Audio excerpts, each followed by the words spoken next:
আসসালামু আলাইকুম।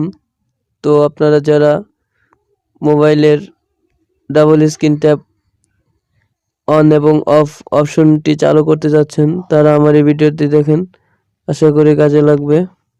প্রথম আপনারা সেটিংসে চলে যাবেন, সেখান থেকে স্ক্রল করে একটু নিচে চলে যাবেন। তো আমি ব্যবহার করছি ইনফিনিক্স হট 11 প্লে। এই ইনফিনিক্সের আপনারা এই সেটিং পেয়ে যাবেন, আদার্স ফোনে পেতে পারেন।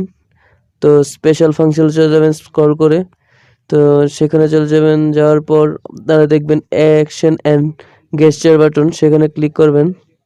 তো সেখানে ক্লিক করে সর্বপ্রথম দেখতে পারবেন ট্যাপিং ওয়েক।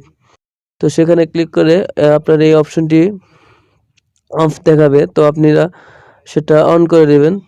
তাহলে আপনাদের ডাবল ট্যাপ স্ক্রিনটি চালু হয়ে যাবে। তো এইভাবে আপনারা double tap screen on of অপশনটি চালু করতে পারবেন। তো আপনাদের যদি ভিডিওটি ভালো লেগে থাকে তাহলে লাইক, কমেন্ট, শেয়ার করে পাশে থাকবেন এবং ইউটিউব চ্যানেলটি সাবস্ক্রাইব করে আমার সাথেই থাকবেন। ধন্যবাদ।